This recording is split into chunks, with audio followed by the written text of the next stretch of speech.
चूड़ामणि। विवेक चूड़ामणि ग्रंथ में आज श्लोक नंबर है 499। ठीक है जी, तो देखिए श्लोक का उच्चारण करते हैं। आरोपितं नाश्रय दूषकं भवेत्। आरोपितं नाश्रय दूषकं भवेत्। कदापि मूढैर्मति दोष दूषितैः। कदापि मूढैर्मति दोष दूषितैः। नाद्रीकरत् करोत्युषरभूमिभागम्। नाद्रीकरोत्युषरभूमिभागम्। मरीचिकावारि महाप्रवाह। मरीचिकावारि महाप्रवाह। आरोपितं नाश्रय दूषकं भवेत्। कदापि मूढैर्मति दोष दूषितैः। नाद्रीकरोत्युषरभूमिभागम्। मरीचिकावारि महाप्रवाह। आरोपितं न आश्रय दूषकं भवेत्। कदापि मूढैः मति दोष दूषितैः। न आद्रीकरोति ऊषर भूमिभागम मरीचिकावारि महाप्रवाह। अन्वय मति दोष दूषितैः मूढैः। मति दोष दूषितैः मूढैः आरोपितं आश्रय दूषकं कदापि न भवेत्। कदापि न भवेत् झालं। नीचे आइए। मरीचिकावारि महाप्रवाह।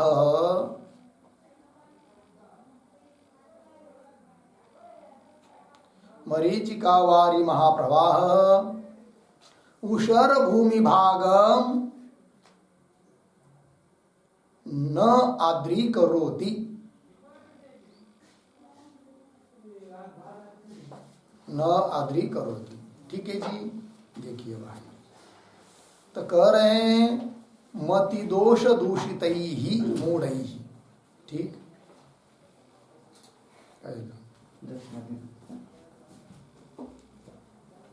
मति दोष दूषितैः, बुद्धि के दोष से दूषित है कि नहीं, ऐसे जो मूढ़ लोग, उन मूढ़ लोगों के द्वारा आरोपित जो पदार्थ होते हैं वे कभी भी आश्रय दूषकम कदापि न भवे। वो आश्रय का अधिष्ठान के ऊपर कभी भी अधिष्ठान को दूषित नहीं कर सकते हैं। ये बात क्योंकि ऊपर बताया था ना, वो जो महात्मा है अपने स्वरूप में स्थिति में है और अपने अनुभूति का वर्णन करता है। तो कहा था कि स्थूलादि भागा भावा मेरे ऊपर कैसे भी कल्पित है, लोगों के द्वारा कल्पित है। उदाहरण दिया था काल आदि का। तो उसी प्रकार कह रहा है कि भाई मैं जो अधिष्ठान स्वरूप चैतन्य तत्व हूँ और मेरे ऊपर अध्यस्त ये सब जगत है कि लोगों के द्वारा या लोगों के बुद्धि दोष के द्वारा आरोपित ये जो जगत है वह मेरे में कुछ फर्क नहीं करा सकता है। यानी मेरे में कोई दूषित, मेरे को दूषित नहीं कर सकता है, मुझे कुछ बाधित नहीं कर सकता है, ये कह रहा है। तो क्या मति दोष दूषित है, बुद्धि के दोष से दूषित ऐसे जो लोग, मूढ़ लोग, उन लोगों के द्वारा आरोपित जो पदार्थ होते हैं वे कभी भी आश्रय दूषकम न भवेत्। आश्रय अर्थात अधिष्ठान को दूषित नहीं कर सकते हैं। और अधिष्ठान के बिना अध्यस्त पदार्थ होते भी नहीं है। मतलब जो भी अध्यस्त पदार्थ है उसका तो अधिष्ठान होना ही है। अधिष्ठान के बिना ब्रह्म हो नहीं सकता और अध्यस्त पदार्थ अधिष्ठान में कोई फर्क कर नहीं सकते हैं। एक वाक्य लिखेंगे इस पर। निरधिष्ठान भ्रम अयोगात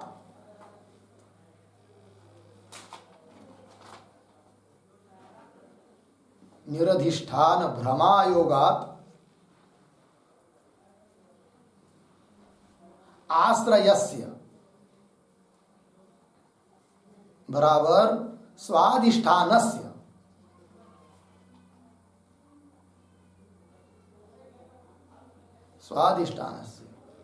दोषावहम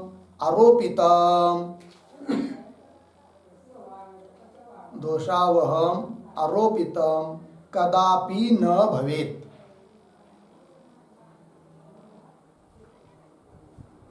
कदापि न भवेत्। ठीक है जी। चलिए अर्थ, निर्दिष्टान भ्रम हो ही नहीं सकता है। भ्रम हो तो उसके लिए कोई न कोई अधिष्ठान रहना ही पड़ता है। और आश्रयस्य अर्थात स्वाधिष्ठानस्य, अध्यस्त पदार्थ का अधिष्ठान जो भी है, उस अधिष्ठान के लिए दोषावह आरोपितम कदापि न भवति। आरोपित पदार्थ अधिष्ठान में कोई दोष उत्पन्न कर नहीं सकते हैं। उदाहरण देकर समझा रहे हैं। क्या उदाहरण दिया भाई? तो उषर भूमि भागम मरीचिका वारी महाप्रवाह उषर भूमि भागम नाद्रि करोति। मरीचिका वारी कहते जल। कौन सा जल? मरीचिका, मरीचिका, मृगजल। तो मृगजल का जो महाप्रवाह वह उषर भूमि को, अर्थात जिस पर मृगजल की प्रतीति हो रही है, ऐसी जो उखर भूमि बरड़रान, उसको न आद्रि करोति, गिला नहीं करता है। यदि आरोपित पदार्थ के द्वारा अधिष्ठान में कोई बदलाव हो पाता तो क्या मृगजल के द्वारा भूमि गीली हो जाती, किंतु होती है क्या? नहीं। उसी प्रकार जगत रूपी अध्यास मेरे ऊपर हो रहा है, किंतु यह अध्यास के द्वारा मेरे में कोई फर्क पड़ता नहीं है। वही लिखा है। तो उषर भूमि ये क्या है जी? लिखिए, मरीचिका वारी महाप्रवाह कल्पनाश्रय उषर भूमि। उषर भूमि भाग, इसका मतलब मरीचिका वारी महाप्रवाह, मरीचिका वारी महाप्रवाह कल्पनाश्रय।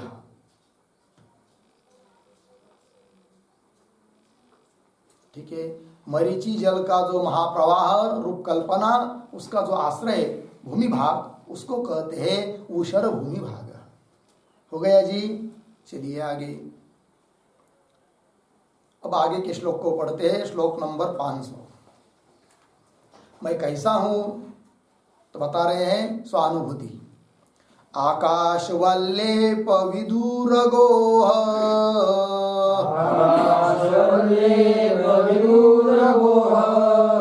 मादित्यवद्भास्य विलक्षणोऽहम्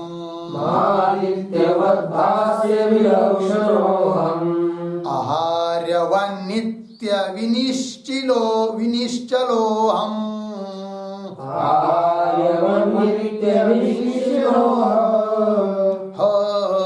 मम्बोधिवत्पारविवर्जितोऽहम् आकाशवल्लेपविदूरगोः मादित्यवद्भास्य विलक्षणोऽहम् आहार्यवन्नित्यविनिश्चलोऽहम् मम्बोधिवत्पारविवर्जितोऽहम्।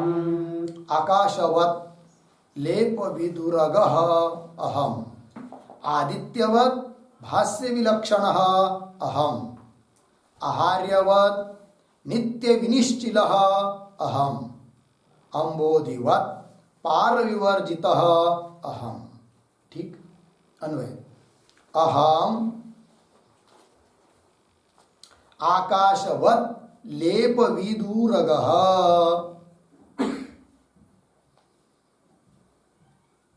आकाशवत लेप विदूरगः। हो गया। पुनः अहम आदित्यवत भास्य विलक्षणः, अहम आदित्यवत भास्य विलक्षणः। हो गया। नीचे आइए। अहम आहार्यवत नित्य विनिश्चलः, विनिश्चलः नीचे अहम अम्बोधिवत पार विवर्जितः। ठीक, कैसा हूं मैं? तो कह रहे हैं अहम आकाशवत लेप विदूरग, आकाश की तरह, जैसे आकाश लेप से दूर है, लेप आकाश को लगा ही नहीं सकता है किसी भी चीज का, उसी प्रकार मैं भी कैसा हूं? लेप से दूर हूं। कोई धर्म अधर्म, चाहे शुभ अशुभ, चाहे किसी भी चीज का लेप मुझे लगता नहीं है, संसर्ग मेरे साथ हो नहीं सकता है। तो अहम आकाशवत लेप विदूरग। और कैसा हूं भाई? तो कह रहे अहम आदित्यवत भाष्य विलक्षण। आदित्य कहते सूर्य, तो सूर्य सब जगत को प्रकाशित करता है कि नहीं? तो भाषक हुआ कौन? सूर्य, और भाष्य हुआ कौन? जगत। तो भाष्य जो पदार्थ है जगत, उससे विलक्षण भिन्न लक्षण वाला है कौन? आदित्य, सूर्य। ठीक है ना? उसी प्रकार कह रहे हैं कि मैं भी चैतन्य स्वरूप हूं, भाषक हूं, सबका प्रकाशन कर रहा हूं, और बाकी सब प्रकाश्य है। जैसा सूर्य भाष्य से विलक्षण है, प्रकाश्य पदार्थों से विलक्षण है, उसी प्रकार मैं भी क्या? प्रकाश्य भाष्य, ये जो जगत के पदार्थ है उनसे मैं भी क्या हूं जी? अलग हूं, लेकिन विलक्षण हूं, भिन्न लक्षण वाला हूं, सच्चिदानंद घन हूं। और भाष्य पदार्थ कैसे? असत जड़ दुख रूप है, और मैं सत चित आनंद घन हूं। तो भाष्य से विलक्षण हुआ कि नहीं? वही अहम आदित्य की तरह दृष्टांत दिया, भाष्य विलक्षण। एक वाक्य लिखिए इस पर, यथा आदित्य भाष्य विलक्षण, यथा आदित्य भाष्य विलक्षण, तथा अहम स्वयं प्रकाश, तथा अहम स्वयं प्रकाश। ठीक हो गया? जिस प्रकार सूर्य आदित्य भाष्यों से विलक्षण है, उसी प्रकार मैं कैसा हूं जी? स्वयं प्रकाश हूं। हो गया इतना? और आगे अहम आहार्यवन नित्य विनिश्चल।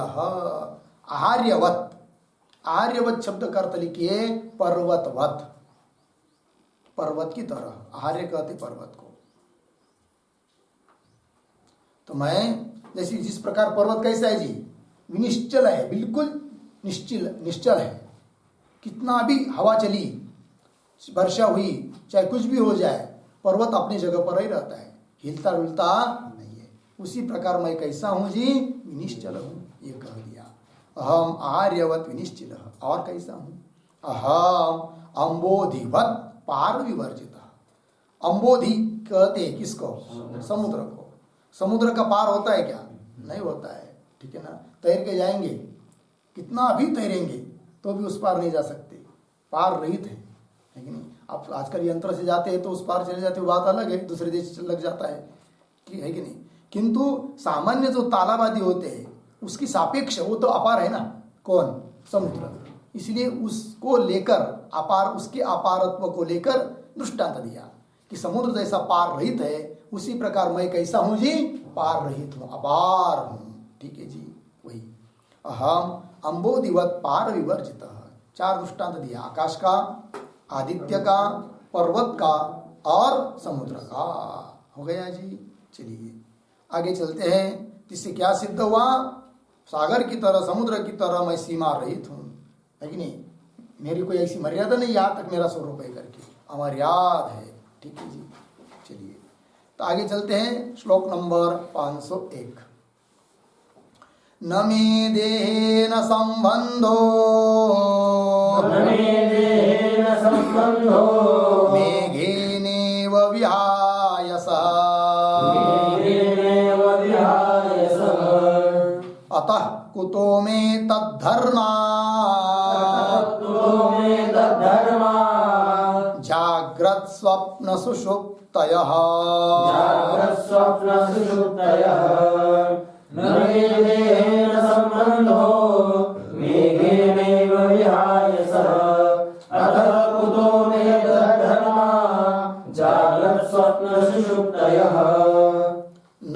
में देहेन संबंध मेघेन इव विहायसः अतः कुतः में तद्धर्माः जाग्रत स्वप्न सुषुप्तयः। अन्वय विहायसः मेघेन इव में देहेन संबंधः न। नीचे अतः तद्धर्माः जाग्रत स्वप्न सुषुप्तयः में कुतः। ठीक है जी, अर्थ एक ही है। विहायस, विहायस शब्द का अर्थ लिखिए आकाशस्य। विहायस कहते आकाश को। दृष्टांत देकर समझा रहे हैं कि जिस प्रकार आकाश का मेघों के साथ, मेघ मतलब वही बादल ढक, उनके साथ कोई संबंध होता है क्या? नहीं है। संबंध होता तो क्या हो जाता? फिर बारिश हो गई तो आकाश भी गीला होना चाहिए। होता है क्या आकाश गीला? नहीं होता है। कुछ भी फर्क नहीं पड़ता आकाश में, है कि नहीं? बादल आए गए, पुनः आए पुनः गए, तो भी आकाश जू का त्यों, जैसा कि वैसा ही है। तो विहायस मेघेन इव, उस प्रकार दृष्टांत हुआ। उस प्रकार में अर्थात मम ब्रह्मण आत्मन इत्यर्थ, आत्मस्वरूप जो मैं, उस मेरा देहेन संबंध न, देह के साथ मेरा कोई संबंध नहीं है। देह आया, दिखाई दिया, प्रतीत हुआ, बढ़ा, मरा, तो भी मेरे में कोई फर्क पड़ता नहीं है। हुआ कि नहीं? अतः अब देह ही मैं नहीं हूं तो देह के धर्म मेरे हो सकते हैं क्या? नहीं। जागृति स्वप्न सुषुप्ति किसके धर्म है? देह के धर्म हुए। जागृति इत्यादि, जागृति स्वप्न सुषुप्ति, धर्मी कौन हुआ? देह। तो धर्मी के साथ मेरा संबंध नहीं हो सकता है, तो धर्म के साथ कैसा होगा? अर्थात न मेरे लिए जागृति है, न स्वप्न है, न सुषुप्ति है। इन सबसे मैं क्या हूं? परे हूं, अतीत हूं। वही अतः तद्धर्माः जागृत स्वप्न सुषुप्त, जागृत स्वप्न सुषुप्ति, इनके साथ मैं कुतः संबंध इत्यर्थ, मेरा कैसा संबंध होगा? अर्थात नहीं होगा। तद्धर्माः, तद्धर्मा मतलब क्या? लिखिए धर्मी देह संबंधाभावात्, धर्मी देह संबंधाभावात् तद्धर्माः जाग्रदादि,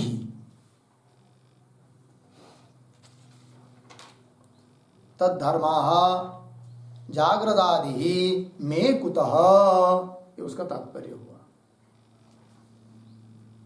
धर्मी जो देह है उसके साथ मेरा संबंध नहीं है, संबंध का अभाव है, तो उस देह के धर्म जो जागृदाधिक, वो मेरे लिए कैसी हो सकती है? अर्थात नहीं होती। हुआ। चलिए, तो दृष्टांत दिया था ऊपर आकाश और मेघ का। मेघ क्या चीज है पता है जी? मेघ मतलब चार भूतों से बना हुआ है। कौन? मेघ। तो कौन? चार भूतों से बना हुआ जो मेघ, उसके साथ जैसा आकाश का संबंध नहीं है, उसी प्रकार पांच भूतों से बना हुआ देह, उसके साथ भी मेरा कोई संबंध नहीं है। ठीक है ना? तो चार भूतों से बना है। कैसे? एक कालिदास की पंक्ति आती है, थोड़ा लिखते इस पर एक वाक्य, ये दृष्टांत के ऊपर। आकाशस्य मेघेन,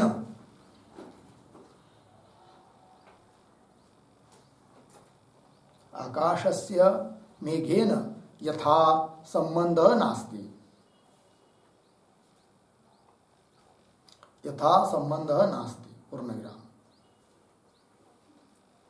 उद्धरण चिन्ह में धूम ज्योति सलील मरुताम, धूम ज्योति सलील मरुताम सन्निपातः, धूम ज्योति सलील मरुताम सन्निपातः क्व मेघः, उद्धरण चिन्ह बन इति कालिदासोक्तेः, इति कालिदासोक्ते पृथ्वी जल तेजो वायु संघात रूपेण,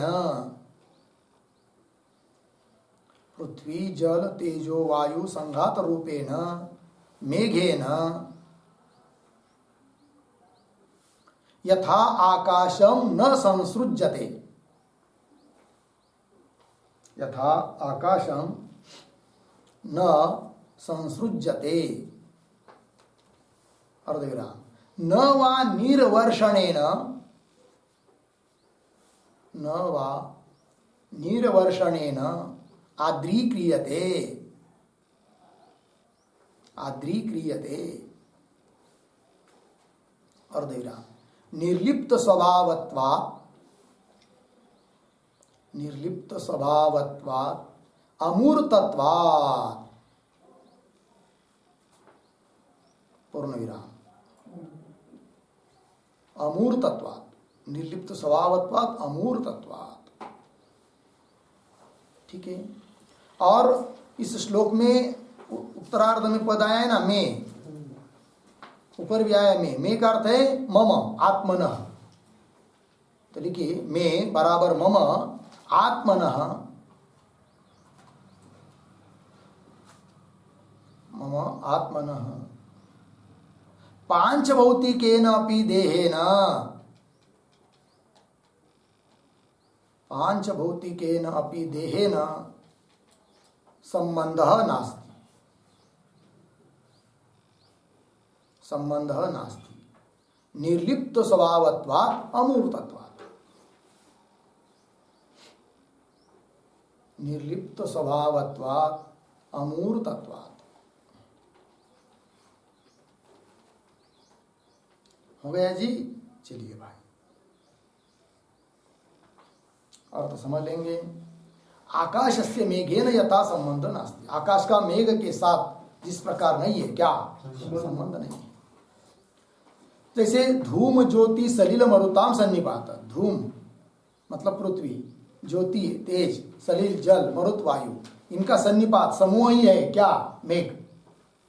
इति कालिदासोक्ते है, कालिदास ने कहा है पृथ्वी जल तेज वायु है कि नहीं, सबका संबंध, सबसे चारों से बना हुआ है कौन, मेघ है कि नहीं। धूम्रवर्ण दिखाई दे रहा है, पृथ्वी का है कि नहीं।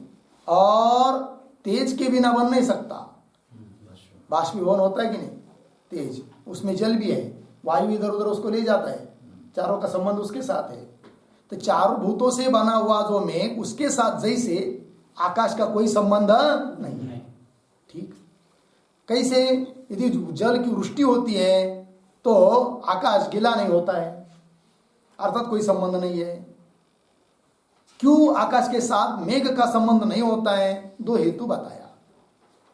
क्या क्या, निर्लिप्त स्वभावत्वात्, लेप रहित निर्लिप्त स्वभाव है आकाश, और अमूर्त है, मूर्त नहीं है कि घटपट की तरह। उसी प्रकार मेरे साथ, आत्मा के साथ पंचभूतों से बना हुआ जो देह, उसका कोई संबंध नहीं है, क्योंकि मैं भी कैसा हूं, निर्लिप्त स्वभाव वाला हूं और अमूर्त स्वभाव हूं। ठीक है ना जी, ये बात हो गई। आगे चलते हैं, श्लोक नंबर 502। उपाधिरायाति स एव गच्छति, उपाधिरायाति स एव गच्छति, स एव कर्माणि करोति भुङ्क्ते, स एव कर्माणि करोति भुङ्क्ते, स एव धीर्यन् म्रियते सदाहम्, स एव जियन् म्रियते सदाहम्, कुलाद्रिवन्निश्चल एव संस्थितः, कुलाद्रिवन्निश्चल एव संस्थितः, उपाधिरायाति स एव गच्छति, स एव कर्माणि करोति भुङ्क्ते, स एव जियन् म्रियते सदाहम्, कुलाद्रिवन्निश्चल एव संस्थितः। उपाधि आयाति स एव गच्छति, स एव कर्माणि करोति भुङ्क्ते, स एव जीर्यन् म्रियते सदा अहम कुलाद्रिवत् निश्चलः एव संस्थितः। ठीक अन्वय। उपाधि आयाति स एव गच्छति। आगे स एव कर्माणि करोति भुंक्ते। नीचे स एव जीर्यन् म्रियते। नीचे कुलाद्रिवत्। पीछे अहम सरल बात है। स एव जीर्यन् म्रियते। फिर चौथी लाइन में कुलाद्रिवत्, उसके पीछे जाइए अहम सदा निश्चल एव संस्थितः। ठीक अर्थ। उपाधि आयाति, उपाधि आती है, स एव गच्छति, उपाधि जाती है। ठीक है जी। जैसे घट उत्पन्न हुआ तो आकाश को पूछेंगे भाई तुम्हारे में घट उत्पन्न हुआ, वो बोलेगा मेरे में तो कुछ फर्क नहीं है, मुझे पता भी नहीं है। घट रूप उपाधि उत्पन्न हुई, आई, गई, उससे मेरा कोई संबंध नहीं। उसी प्रकार यहाँ पर है। तो उपाधि आयाति स एव गच्छति, उपाधि आती है वही जाती है। समझ में आया। और स एव कर्माणि करोति भुंक्ते, वो उपाधि क्या करती है? कर्म करती है और वही भोग भोगती है। ठीक है ना। स्थूल शरीर, सूक्ष्म शरीर, कारण शरीर। ठीक है ना जी। ये सब स एव जीर्यन् म्रियते। स एव स उपाधि एव जीर्य, जीर्यन् जीर्ण होती हुई, बूढ़ी होती हुई जाती है और एक बार एक दिन मर जाती है। पर मैं तो कुलाद्रिवत, कुलाद्रि कहते, आद्रि कहते, कुलाद्रिवत मतलब कुल पर्वत। पर्वत का नाम है कुल पर्वत, है कि नहीं। कुलाद्रिवत मतलब पर्वतवत, कुल पर्वतवत। कैसा हूं मैं? अहम सदा निश्चल एव संस्थितः, चल रहित मैं संस्थित हूं। संस्थित करते हैं स्वस्मिन् स्थितः, स्व स्वरूप में, स्व महिमा में हूं। ये बात है। पर्वत की तरह अकम्प्य हूं।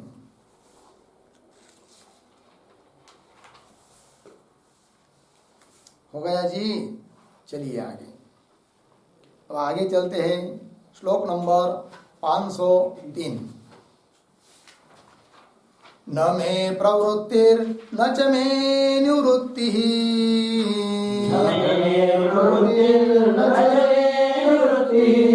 सदैकरूपस्य निरंशकस्य एकात्मको यो निबिडो निरन्तरो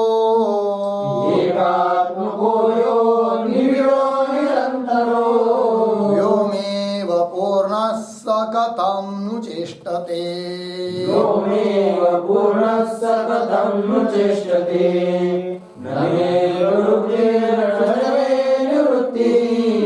सदैकरूपस्य निरंशकस्य एकात्मको यो निबिडो निरन्तरो व्योमेव पूर्णः स कथं नु चेष्टते।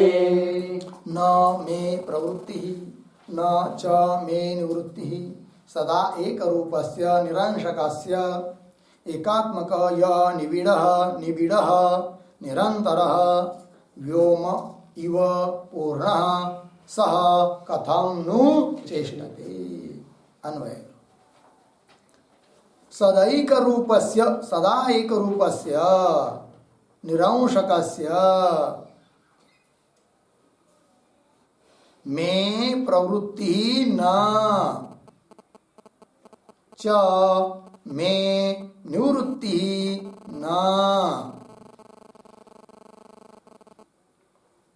तीसरी लाइन। यह एकात्मकः निबिडः निरन्तरः व्योम इव पूर्णः सः कथं नु चेष्टते। अर्थ देखिए भाई। कह रहे सदा एक रूपस्य, सदा एक रूप ऐसा कौन हूं मैं, और कैसा हूं? निरंशकस्य, निरंशकस्य का अर्थ लिखिए निरवयवस्य।